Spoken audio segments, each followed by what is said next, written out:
উপায় নেই, তাই হস্তান্তর করা হচ্ছে ওজনে মেপে।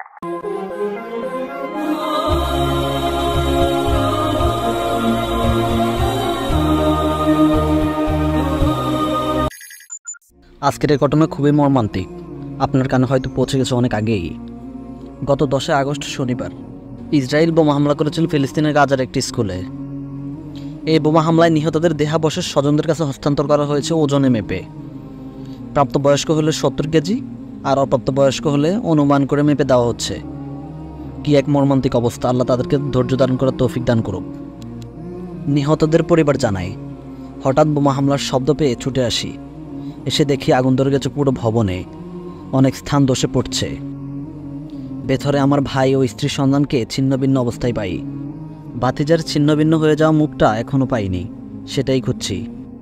নিরাপদ মনে করে ওই স্কুলটিতে আশ্রয় নিতে চেয়েছিল বহু মানুষ।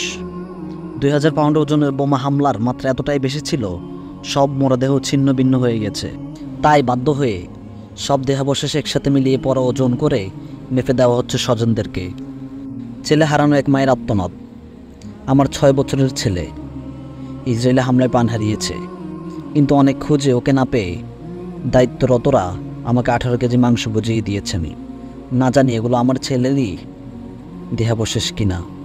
এক ব্যক্তি বলেন, যখন হামলা হয় তখন আমার স্বামী ভবনটির মসজিদে নামাজ পড়ছিল, তাকে খুঁজে পাচ্ছি না। এত ছিন্ন ভিন্ন দেহাবশেষের মধ্যে খুঁজে পাওয়া সম্ভব নয়। আমি জানি আমাকে 70 কেজি মাংস দিয়েছে ওরা।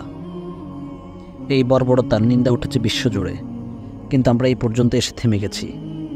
ইসরায়েল শুধু মেরে আসছে, তাদের পক্ষে কোনো পদক্ষেপ নেওয়া হয়নি।